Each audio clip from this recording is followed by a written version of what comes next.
four layers of the rainforest. The emergent layer has high treetops that rise above everything else. Above the canopy, this layer gets the most sunlight and the most rain, and it is much windier. The tallest trees can reach heights up to 230 feet or 70 meters. These treetops are home to eagles, vultures, bats, monkeys, and butterflies. Canopy. The canopy is made up of thick branches and leaves of taller trees. The layer is sunny and wet, with refreshing breezes, but is more sheltered than the emergent layer above. More wildlife lives in this layer than any other. Understory. The understory is warm, damp, and sheltered layer below the canopy.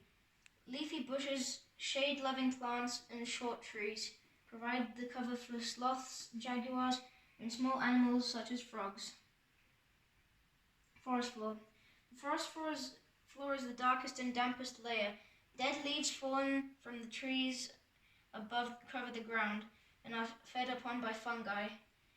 Many millions of insects live among the dead leaves, providing food for insect-eating animals.